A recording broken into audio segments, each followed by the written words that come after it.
अब आया असली स्वाद। अब आया स्वाद। जब स्वाद के पड़े हो लाले तो MDH का चंकी चाट मसाला डालें। MDH का चंकी चाट मसाला। MDH।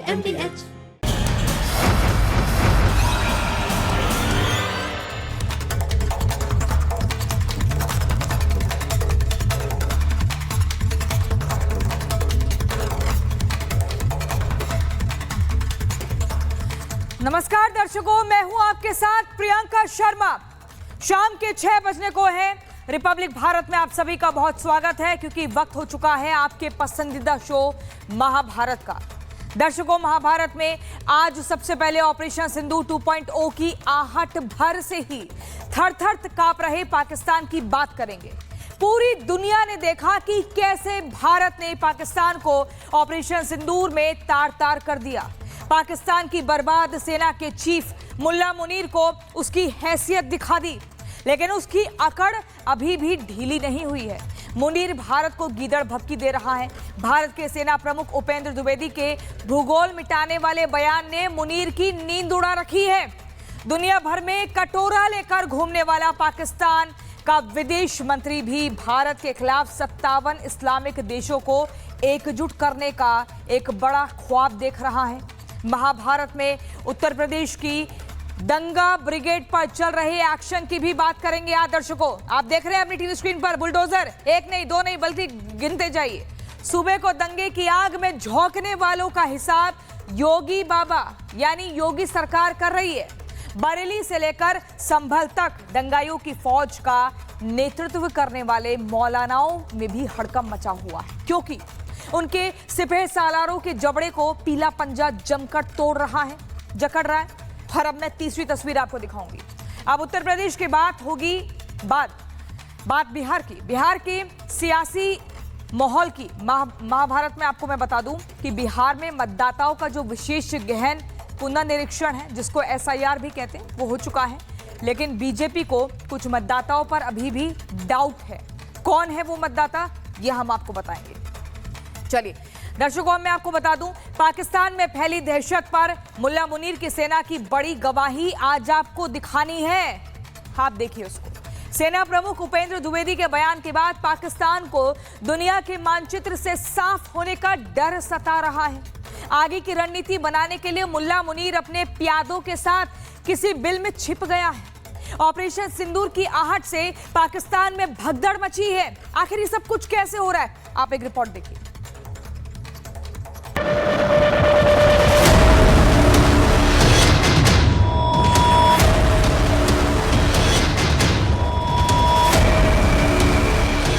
ये मैं आपको बताना चाहता हूं कि इस बार भारत देश पूरी तैयारी के साथ है और इस बार वो संयम नहीं रखेगा जो सिंदूर 1.0 में हमने संयम रखा, और कुछ ऐसी कार्रवाई करेंगे कि हो सकता है पाकिस्तान को सोचना पड़े कि उसे इतिहास में भूगोल में रहना है कि नहीं रहना।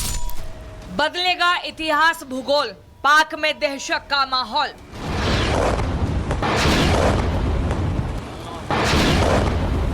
मुनीर की गीदड़ भभकी, ऑपरेशन सिंदूर बाकी।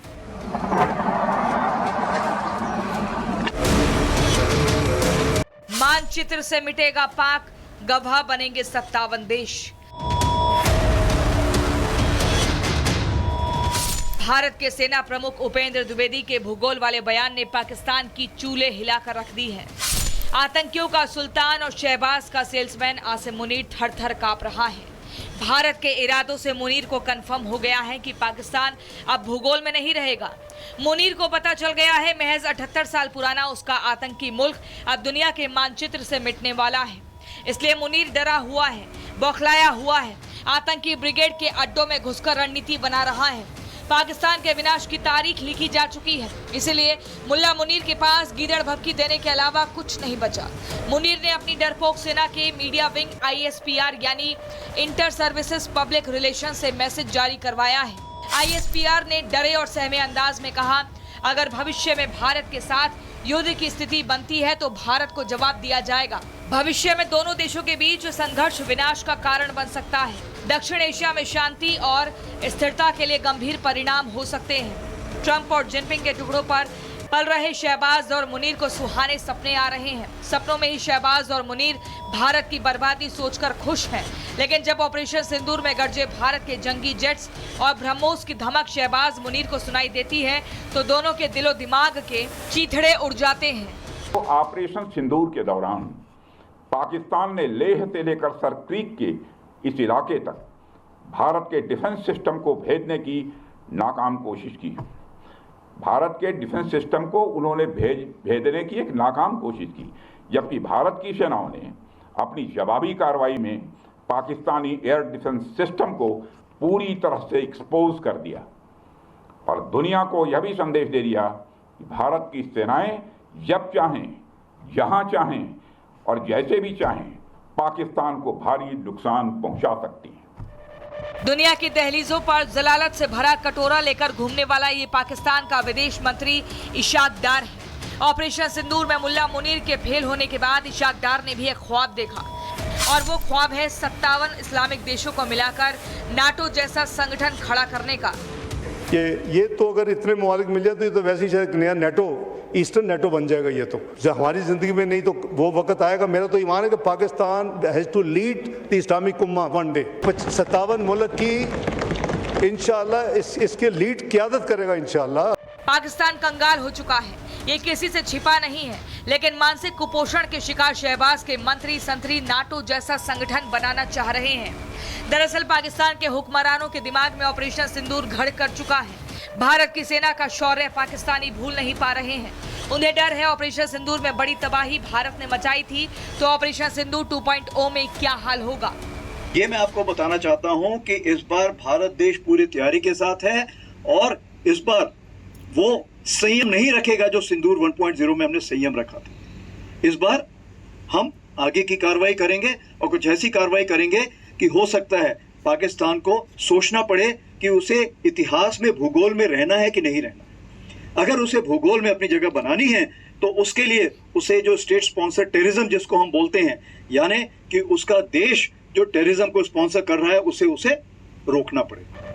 पाकिस्तान में दहशत का माहौल है, इसलिए इशाक डार चाहता है ऑपरेशन सिंदूर 2.0 से पहले 57 इस्लामिक देशों का संगठन बना लिया जाए।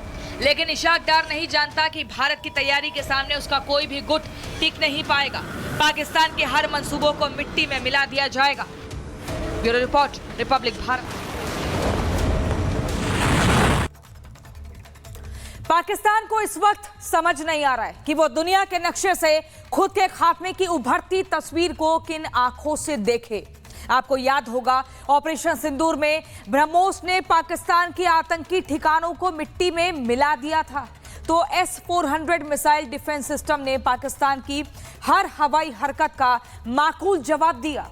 लेकिन अब Bharat S-500 missile defence system खरीदने जा रहा है। दिसंबर में रूसी राष्ट्रपति पुतिन के वो भारत आएंगे, ये सबको पता है। तब भारत और रूस के बीच S-500 मिसाइल सिस्टम पर मोहर लग सकती है, ये माना जा रहा है। लेकिन दर्शकों, अब मैं आपको बता दूं, देखिए अभी इंतजार हो रहा है कि व्लादिमीर पुतिन आएंगे और एक अच्छी डील होगी, लेकिन पाकिस्तान की मुश्किलें और बढ़ने वाली हैं।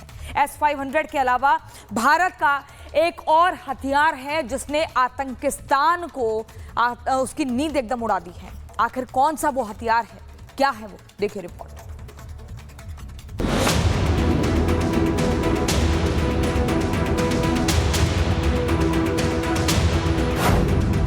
भारतीय सेना का मिशन सुदर्शन चक्र, रक्षा कवच में शामिल AK-630, 1 मिनट में 3000 राउंड फायर। AK-630 की पाक बॉर्डर पर नजर। भारत अपने रक्षा कवच को और मजबूत बनाने के लिए AK-630 को शामिल कर रहा है। इसके लिए सेना ने AWEIL को 6 नई AK-630 air defence gun system की खरीद के लिए RFP जारी कर दिया है। ये सिस्टम रूस की तकनीक पर आधारित होंगे, जिन्हें जमीन से हवाई खतरों को नष्ट करने के लिए तैयार किया जा रहा है। आइए जानते हैं क्या है AK-630 की खासियत। AK-630 सिस्टम एक 30 mm 6 बैरल वाली गन है जो हर मिनट लगभग 4000 से 5000 राउंड फायर करने की क्षमता रखती है। इसका उद्देश्य बेहद तेज गति से आने वाले ड्रोन, हेलीकॉप्टर या कम ऊंचाई पर उड़ने वाले मिसाइल्स को ध्वस्त करना है। इसे रडार और ऑप्टो इलेक्ट्रॉनिक ट्रैकिंग सिस्टम के साथ जोड़ा जाएगा ताकि लक्ष्य को तुरंत पहचान कर निशाना बनाया जा सके। अब तक AK-630 तोप का इस्तेमाल नौसेना के जहाजों पर होता था। इसे क्लोज इन वेपन सिस्टम यानी CIWS कहा जाता है। भारतीय सेना अब इस नौसैनिक गन को land based air defence role में बदलने जा रही है। इसके लिए इसे ट्रेटा 6x6 ट्रक प्लेटफॉर्म पर माउंट किया जाएगा ताकि ये मोबाइल और युद्ध क्षेत्र में तेजी से तैनात की जा सके। बता दें कि रूस ने इसी साल की शुरुआत में कमास ट्रक पर AK-630 को माउंट करने का सफल प्रयोग किया था। भारत अब उसी अनुभव को ध्यान में रखते हुए अपने स्वदेशी संस्करण को विकसित करने की दिशा में कदम बढ़ा रहा है। ये प्रोजेक्ट पूरी तरह गवर्नमेंट टू गवर्नमेंट मॉडल पर आधारित है, जिसमें AWEIL जो पहले ऑर्डिनेंस फैक्ट्री बोर्ड का हिस्सा हुआ करता था, अब इस सिस्टम को भारतीय जरूरतों के मुताबिक तैयार करेगा। फिलहाल RFP केवल 6 सिस्टम्स की खरीद के लिए जारी किया गया है, लेकिन आगे चलकर कुल 18 AK-630 को तैनाती करने की योजना बनाई गई है। ये सिस्टम भारतीय सीमाओं पर संवेदनशील इलाकों में लगाए जा सकते हैं, खासकर उन जगहों पर जहां ड्रोन या क्रूज मिसाइल के खतरे ज्यादा हैं। सेना इसे अपने लेयर्ड एंड डिफेंस नेटवर्क में शामिल करना चाहती है, जिसमें पहले से आकाश स्पाइडर और MRSAM जैसे सिस्टम भी मौजूद हैं। इसके अलावा यह कदम भारत के स्वदेशी रक्षा उत्पादन और आत्मनिर्भर भारत की दिशा में एक मजबूत पहल माना जा रहा है। प्रधानमंत्री नरेंद्र मोदी ने मिशन सुदर्शन चक्र के अंतर्गत 2035 तक देश का एक शक्तिशाली वायु रक्षा नेटवर्क तैयार करने की बात कही। एक प्रणाली एक अहम भूमिका निभाएगी। AK-630 सिस्टम को जमीन आधारित प्लेटफॉर्म पर तैनात कर सेना ने अपनी सुरक्षा क्षमताएं और मजबूत करने की दिशा में बड़ा कदम उठाया है। आने वाले समय में ये सिस्टम भारत को नई ताकत देगा। Bureau report, Republic Bharat. और अब दर्शकों, उत्तर प्रदेश की बात करते हैं। उत्तर प्रदेश में योगी सरकार दंगाइयों के लिए नजीर पेश कर रही है। योगी का साफ कहना है, दंगा करोगे तो बख्शे नहीं जाओगे।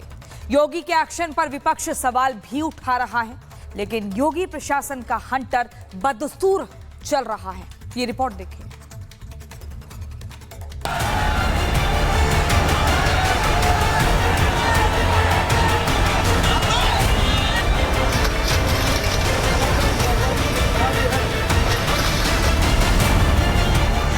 बरेली में एक तरफ प्रशासन का बुलडोजर चल रहा है तो दूसरी तरफ विपक्ष बरेली के सियासी पिच पर बैटिंग कर रहा है।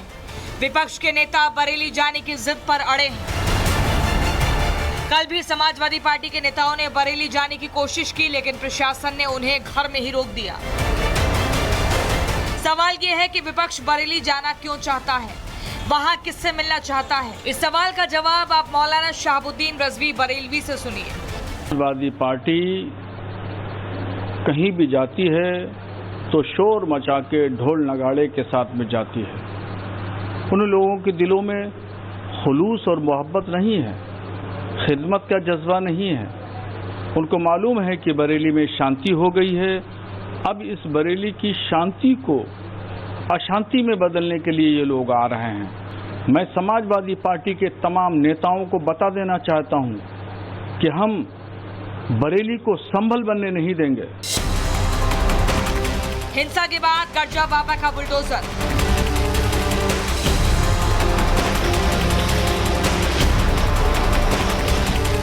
बरेली के बवालियों में पीले पंजे का खौफ।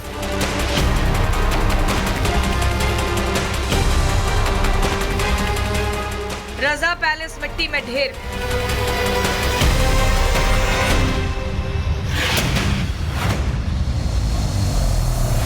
26 सितंबर को बरेली में हुए बवाल के बाद से एक्शन लगातार जारी है।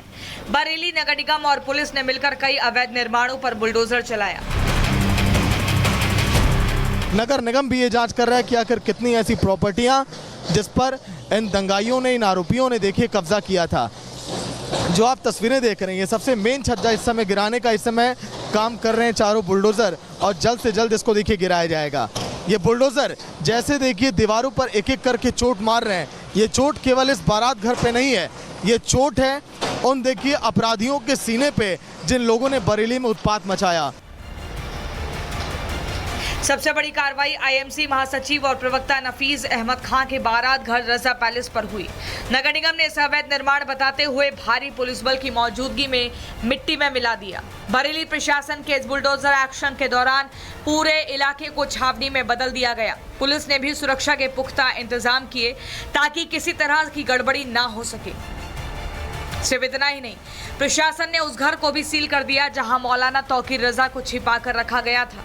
समाजवादी पार्टी बुलडोजर एक्शन को सवालों के कटघरे में खड़ा कर रही है। उत्तर प्रदेश के मुख्यमंत्री योगी जी का एक अहम है, आप घर पे बुलडोजर चला दे रहे हो, सजा पूरा परिवार को आप दे रहे हो। ये कहाँ का कानून है, कहाँ का संविधान है, कहाँ का अधिकार आपको प्राप्त है। वही हिंसा भड़काने के आरोप में मौलाना तौकीर रजा पहले ही पुलिस की गिरफ्त में है। अब उनके सहयोगियों और समर्थकों पर भी शिकंजा कसा जा रहा है। बरेली में जिन दंगाइयों ने उत्पात मचाया, उनके एक एक करीबियों पर, उनके मास्टरमाइंड के देखिए अवैध अतिक्रमण पर बुलडोजर चलाने का काम लगातार जारी है। तौकीर रजा का सबसे खास और करीबी नदीम, जिसका देखिए बारात घर था, अब वहां पर 4 बुलडोजर इस समय कार्रवाई करने में जुटे हुए हैं। बुलडोजर नंबर 1, 2, 3 और 4, ये चारों बुलडोजर देखिए एक एक करके और अपनी पूरी देखिए ताकत के साथ कैसे नदीम के देखिए उस किले को ध्वस्त कर रहे हैं, जो किला बनाया गया था आम जनता की मेहनत की कमाई से और लोगों से हड़पने के बाद। लेकिन पुलिस इस मामले में जांच भी कर रही है, एक्शन ले रही है। लेकिन बहरहाल बरेली की सड़कों पर यह बुलडोजर कार्रवाई सिर्फ इमारतों पर नहीं बल्कि उन बवालियों पर भी करारा प्रहार है जिन्होंने शहर का माहौल बिगाड़ने की कोशिश की। बरेली पुलिस और प्रशासन अलर्ट मोड पर है और ये साफ कर दिया गया है कि कानून हाथ में लेने वालों को बख्शा नहीं जाएगा। Bureau report, Republic Bharat. और अब मैं आपको बता दूं, एक्शन तो संभल के अतिक्रमणकारियों पर भी हो रहा है, लेकिन भूमाफिया अपनी हरकतों से बाज नहीं आ रहे। इसी कड़ी में अब बुलडोजर के निशाने पर वो 80 मकान हैं जिसे भूमाफियाओं ने तालाब की 8 बीघा जमीन पर कब्जा करके बनवाया। देखिए रिपोर्ट।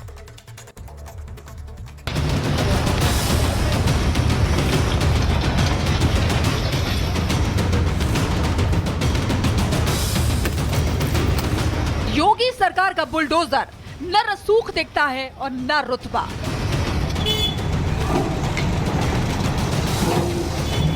जहां दिखता है अवैध अतिक्रमण, वहीं गरजता नजर आता है बुलडोजर।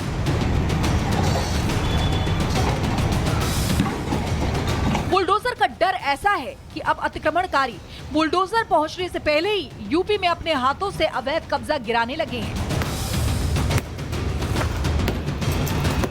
इसी कड़ी में अब योगी सरकार के निशाने पर आ गए संभल के वो 80 अवैध मकान जिसे भूमाफियाओं ने तालाब को गायब करके उसके 8 बीघा जमीन पर बनाए हैं। ये हातिम सराय में करीब 8 से 9 बीघा भूमि पर, जो आज भी हमारे राजस्व अभिलेखों में तालाब के खाते में दर्ज है, इस पर 12-13 साल पहले इसकी प्लॉटिंग करके इस पर जो है लोगों के मकान बना करके कब्जे करा दिए गए हैं। इस प्रकरण में हमने संबंधित लोगों को नोटिस भेज रखा है। स्थानीय लोगों ने हालांकि इसका विरोध किया। उन्होंने कहा कि यहाँ पर सड़कें क्यों बनाई गई, उन्होंने कहा कि यहाँ पर बिजली का कनेक्शन क्यों दिया गया। उन्हें सस्ती जमीन मिली थी करीब 7 से 8 साल पहले और तब से वो बस्ती है। लेकिन यहाँ पर जो 40 परिवार हैं उनको नोटिस दिया गया है और 80 मकान है, एक एक करके सबको नोटिस दिया जा रहा है। प्रशासन ने कहा है 15 दिनों के अंदर आप ये खाली कर दे, नहीं तो यहाँ पर बुलडोजर एक्शन होगा। किसी तरह से अवैध निर्माण पर, तालाब की जमीन पर जो घर बनाए गए हैं, कोई कंप्रोमाइज नहीं किया जाएगा। हैरानी यह है कि जिस जमीन पर कभी पानी लबालब भरा रहता था, वहां अब पक्के मकान खड़े हैं। भूमाफिया ने 8 बीघा तालाब की प्लॉटिंग करके बेच दी और लोगों ने भी बिना पड़ताल किए यहां मकान बना लिए, जिसके बाद अब जबकि प्रशासन ने इन अवैध कब्जों के खिलाफ सख्त रुख अपना लिया है और 15 दिनों में जगह खाली करने का फरमान सुना दिया है, तो लोगों में हड़कंप मच गया है।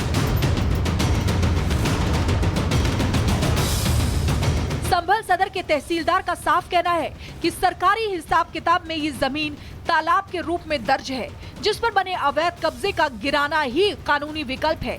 लेकिन जिन लोगों ने भूमाफिया से जमीन खरीद कर यहाँ मकान बनाया, उनकी दलील है कि वो मकान का हाउस टैक्स भरते हैं, वो सरकार को बिजली पानी का टैक्स देते हैं। उनका तर्क है कि अगर ये जमीन अवैध थी तो सरकार ने यहाँ रोड और बिजली लाइनें क्यों डलवाई।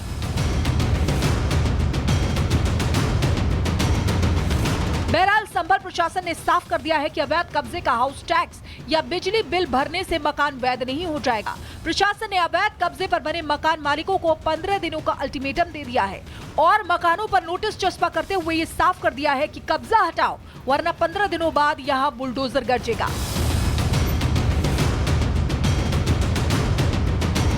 साफ है, अवैध कब्जे पर योगी सरकार अपने रुख पर कायम है। ऐसे में ये तय है कि संभल को फिलहाल पीले पंजे से मुक्ति नहीं मिलने वाली। Bureau report, Republic Bharat. Uttar Pradesh में अपराधियों के खिलाफ पुलिस का ताबड़तोड़ एक्शन जारी है। बदमाशों को सीएम योगी का लाउड एंड क्लियर संदेश है, या तो अपराध छोड़ना होगा या फिर प्रदेश को छोड़ना होगा। अब सूबे के मुखिया का आदेश है तो पुलिस कैसे टालमटोल कर सकती है, आप देखिए रिपोर्ट।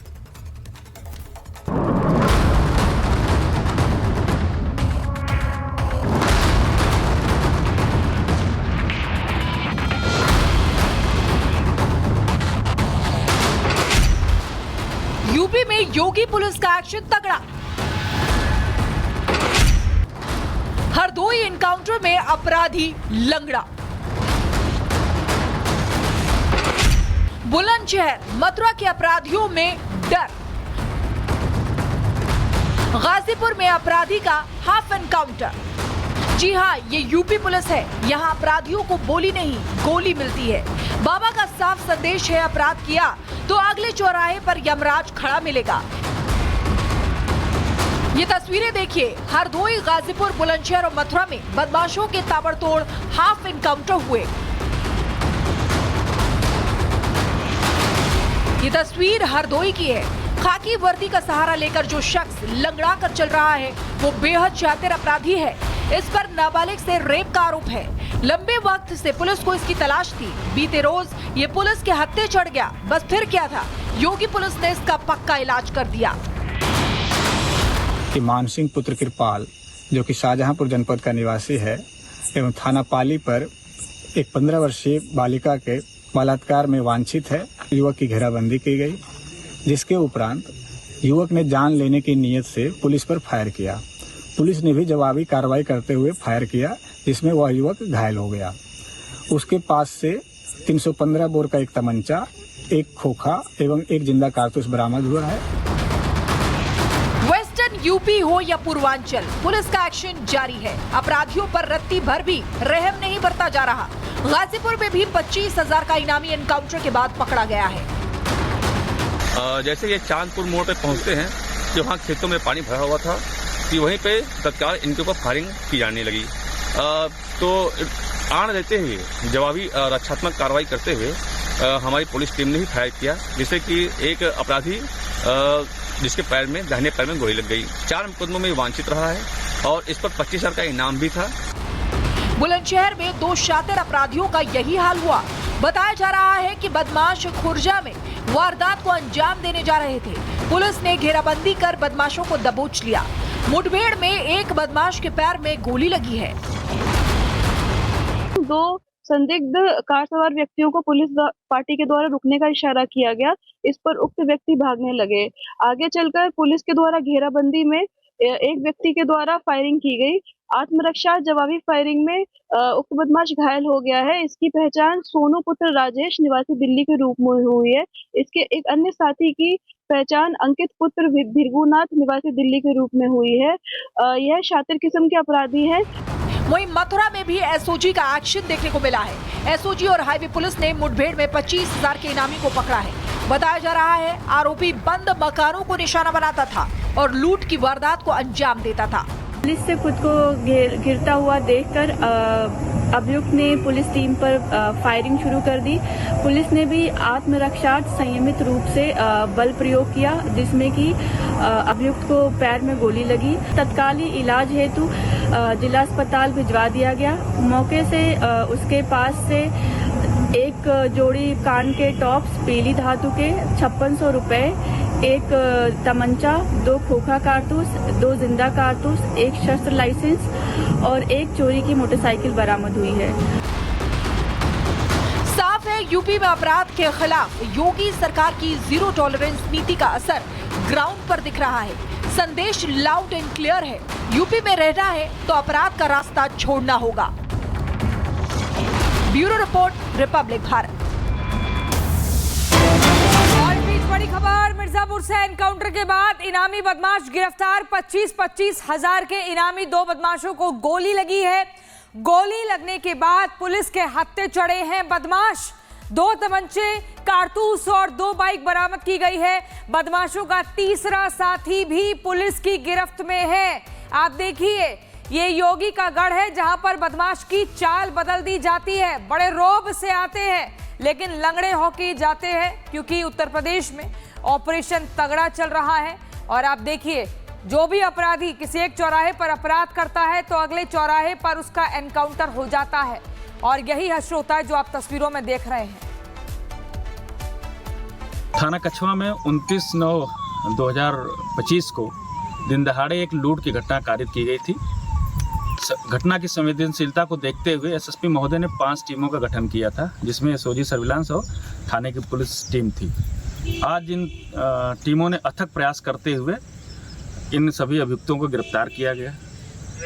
इन गिरफ्तार अभियुक्तों में जो एक सोहन है, सोहन के विरुद्ध लगभग 14 मुकदमे हैं जो पहले गिरफ्तार हो गया है। लूट छिनैती केस के विरुद्ध मुकदमे हैं, तथा अभी जो पुलिस मुठभेड़ हुई है जिसमें राम जन्म और रिंकू के पैर में गोली लगी है और ये गिरफ्तार कर लिए गए हैं। राम जन्म के विरुद्ध लगभग 20 मुकदमे हैं, ज़्यादातर इसमें लूट और छिनैती के हैं, तथा रिंकू के विरुद्ध कितने मुकदमे इसके बारे में पता किया जा रहा है। ये दोनों गिरफ्तार कर लिए गए हैं। इनके ऊपर एसएसपी महोदय ने पूर्व से ही 25-25 हज़ार का इनाम घोषित किया हुआ था। चूँकि घटना इस त्यौहार के समय हुई थी इसलिए ज़्यादा संवेदनशील थी। हमारी टीम ने बहुत ही अच्छा इसमें काम किया है। और अब आपको बिहार की सियासत से रूबरू कराते हैं। बिहार में नवंबर से पहले विधानसभा चुनाव हो जाएंगे, ये जानकारी चुनाव आयोग ने आज ही दी है। इधर चुनाव आयोग का अपडेट आया, उधर बिहार में बुर्के पर बखेड़ा खड़ा हो गया। बुर्के पर किसने सवाल उठाए हैं, ये रिपोर्ट देखिए।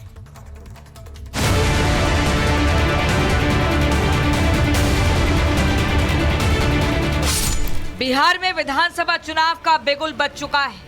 राजनीतिक दलों के साथ साथ चुनाव आयोग भी तैयारियों में जुटा है। आज मुख्य आयुक्त मीडिया के सामने आए और बिहार विधानसभा चुनाव को लेकर बड़ी बात कही। मुख्य चुनाव आयुक्त ज्ञानेश कुमार ने बताया, बिहार में 22 नवंबर से पहले चुनाव संपन्न हो जाएंगे। एक बूथ पर 1200 से ज्यादा वोटर नहीं होंगे। अब उम्मीदवारों की फोटो रंगीन होगी। इस बार वीवीपैट में कलर फोटो होगी। सीरियल नंबर भी बड़ा लिखा होगा। 15 दिन में वोटर कार्ड दे दिए जाएंगे। वोटर लिस्ट में हर जानकारी स्पष्ट होगी। वन स्टॉप डिजिटल प्लेटफॉर्म तैयार होगा। चुनाव की 100% वेबकास्टिंग की जाएगी।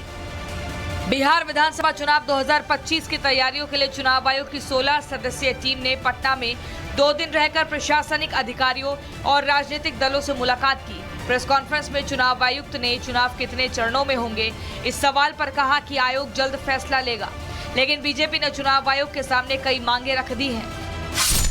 बिहार बीजेपी के प्रदेश अध्यक्ष दिलीप जायसवाल की मांग है कि बिहार में चुनाव 1 या 2 फेज में कराए जाए। साथ ही बुर्का पहनकर मतदान करने वाली महिलाओं के चेहरे को उनके मतदाता पहचान पत्र यानी कि एपिक नंबर से मिलाया जाना चाहिए, ताकि केवल असली वोटर ही मतदान कर सके।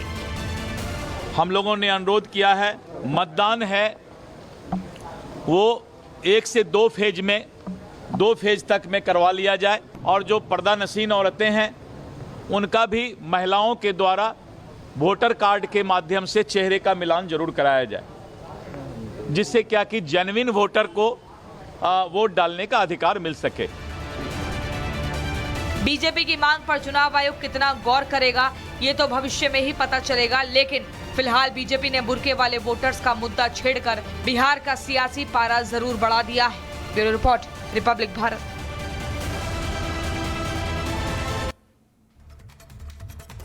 बिहार की सियासत में तेज प्रताप यादव का अलग ही भौकाल है। लालू ने अपने बड़े लाल को पार्टी से बेदखल जरूर कर दिया है, लेकिन अपने अलग अंदाज और अंदाजे बयां से तेज प्रताप हमेशा सुर्खियों में रहते हैं। और इस बार सनसनी बना है उनका रैंप वॉक वाला अंदाज। कैसे, देखिए रिपोर्ट।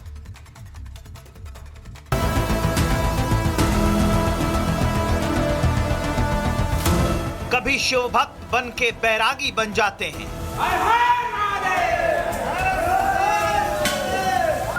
कभी बंसी की धुन पर रसिया बन जाते हैं,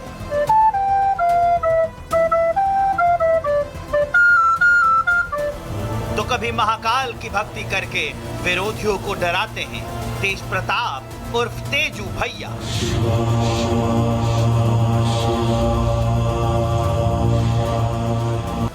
रील भी बनाते हैं और विरोधियों का रेल भी लगा देते हैं तेज प्रताप।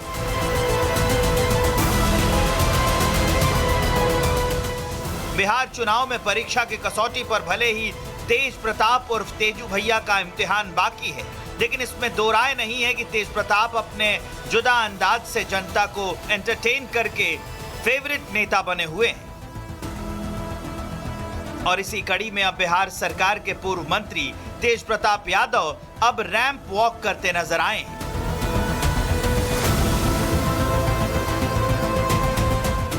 वीडियो में धोती कुर्ता पहने रैंप पर वॉक कर रहे तेज प्रताप यादव एक प्रोफेशनल मॉडल की तरह पहले रैंप वॉक करते हैं और फिर ऑडियंस की तरफ हाथ हिलाते नजर आते हैं।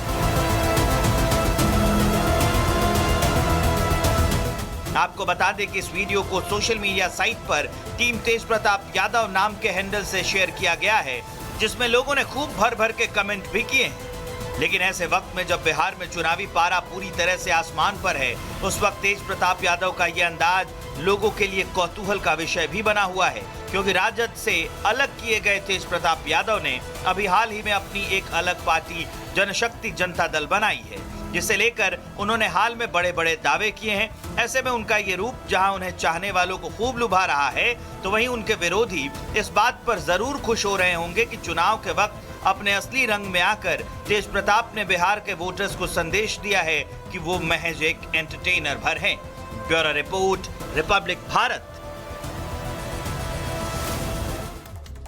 आप यहाँ पढ़ पा रहे होंगे नफरती पत्थर। अब खबर मैं बताती हूँ, देश के 2 राज्यों में हिंदू आस्था पर चोट की गई।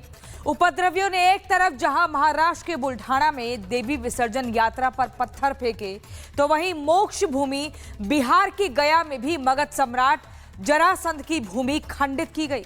किसने देश में नफरती हिंसा भड़काने की साजिश की है, ये रिपोर्ट देखिए।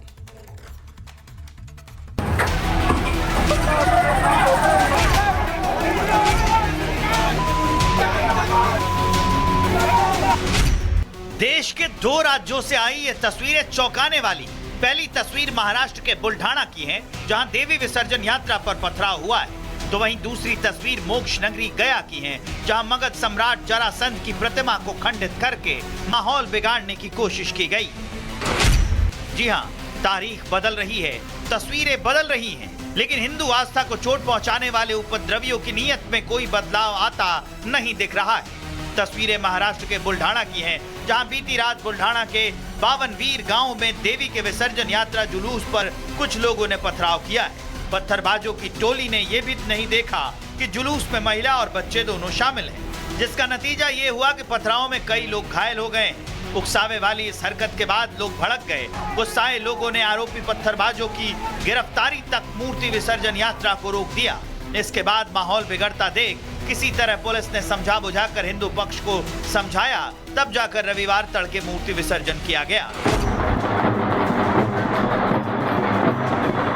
हालांकि पुलिस की अपील पर श्रद्धालुओं ने समझदारी दिखाते हुए बवाल नहीं काटा, लेकिन इस मामले में केस दर्ज होने के बावजूद अभी तक एक भी उपद्रवियों को गिरफ्तार नहीं किया जा सका है। हालांकि पुलिस का कहना है कि पुलिस टीम आसपास लगे सीसीटीवी कैमरों में कैद तस्वीरों की मदद से उपद्रवियों की पहचान करने में लगी है, लेकिन साफ है कि उपद्रवियों का मकसद सिर्फ एक था, उनके टारगेट पर हिंदू श्रद्धालु थे।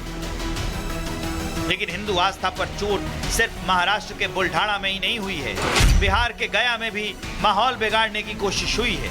वहां उपद्रवियों ने मगध सम्राट जरासंध की मूर्ति खंडित कर दी है। इसके बाद वहां के चंद्रवंशी समाज गुस्से से उबल रहे हैं। स्थानीय लोगों का आरोप है कि असामाजिक तत्वों ने जानबूझकर ये घटना कारित की है और उन्होंने इरादतन सम्राट जरासंध की प्रतिमा को पूरी तरह से तहस नहस किया, जिसकी सूचना उन्हें सुबह मिली। तो जो ये घटना घटा है बहुत बड़ा घटना है, हम लोग के लिए आहत है। अगर इसका सही से मतलब जांच नहीं हुआ और उपद्रवियों को नहीं पकड़ा गया तो हो सकता है हम लोग आंदोलन भी करेंगे। तो इसको किसी भी तरह से इस उपद्रवियों को पकड़ना ही पड़ेगा, नहीं तो हम लोग बड़ा आंदोलन करेंगे। ये सब तो अच्छा चीज़ नहीं है, समाज के प्रति पूरा अथी है, अवहेलना लोग किया है। कौन लोग हो सकता है, किस तो नाम नहीं जो, लेकिन समाज के प्रति न है अवहेलना किया है। अब तो कौन तोड़ा है देखे तो नहीं हम ऑन द स्पॉट। हालांकि घटना की जानकारी मिलने के बाद प्रशासन फौरन दल बल के साथ मौके पर पहुंच गया और पुलिस ने चंद्रवंशी समाज को भरोसा दिलाया कि बहुत जल्द आरोपियों की धरपकड़ की जाएगी। लेकिन इस घटना ने लोगों को पूरी तरह से आंदोलित कर दिया है।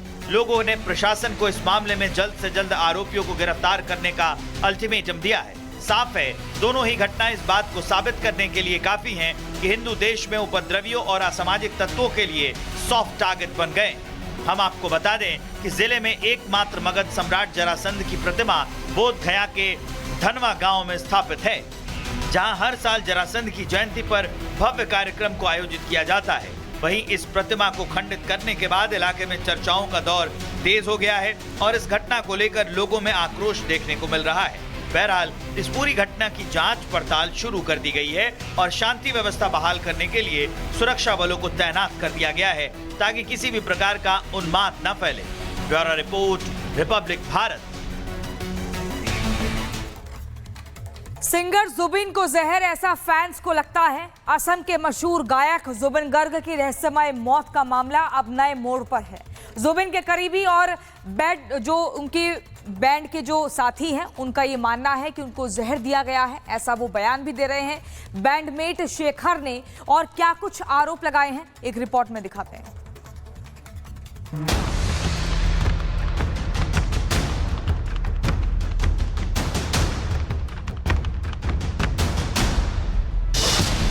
सिंगर जुबिन की मौत बनी रहस्य।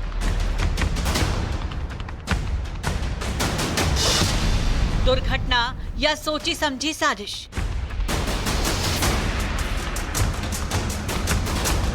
नॉर्थ ईस्ट के सुपरस्टार सिंगर जुबिन गर्ग, जिनकी आवाज ने असम ही नहीं पूरे देश में पहचान बनाई, अब उनकी मौत रहस्यों से घिरी हुई है। जुबिन कुछ ही दिन पहले सिंगापुर में नॉर्थ ईस्ट इंडिया फेस्टिवल में परफॉर्म करने गए थे। इसी दौरान अचानक उनकी मौत की खबर आई, जिसे शुरू में एक हादसा बताया गया, लेकिन अब उनके साथी गायक शेखर ज्योति गोस्वामी ने पुलिस के सामने जो बयान दिया है, उसने पूरे मामले की दिशा ही बदल दी है। शेखर के मुताबिक जुबिन की मौत कोई दुर्घटना नहीं बल्कि सोची समझी साजिश थी, जिसे अंजाम देने वालों में उन्हीं के करीबी शामिल थे। जुबिन की मौत पर बड़ा दावा, विदेश में तैयार हत्या का प्लान। बैडमिंटन शेखर ज्योति गोस्वामी ने आरोप लगाया है कि जुबिन को उनके मैनेजर सिद्धार्थ शर्मा और इवेंट ऑर्गेनाइजर श्याम कनु महंत ने मिलकर जहर देकर मार दिया। शेखर ने पुलिस को बताया कि दोनों ने जुबिन को जहर दिया और फिर मौत को हादसे की तरह पेश करने के लिए पूरा प्लान विदेश में तैयार किया गया। जुबिन की हत्या का प्लान बेनकाब। सिंगापुर में पैन पैसिफिक होटल में रुके थे जुबिन। होटल के मैनेजर सिद्धार्थ शर्मा भी जुबिन के साथ। Manager Siddharth, event organiser Shyam Kanu Mahanta की साजिश। दोनों ने मिलकर जुबिन गर्ग को जहर देकर मारा। विदेश में प्लानिंग के साथ जुबिन की हत्या। मैनेजर सिद्धार्थ ने यॉट के ड्राइवर को हटाया। जुबिन को ड्रिंक दी, जिससे तबीयत बिगड़ी। जुबिन को सांस लेने में दिक्कत हुई तो मदद मांगी। मैनेजर सिद्धार्थ ने कहा, जाबो दे, जाबो दे।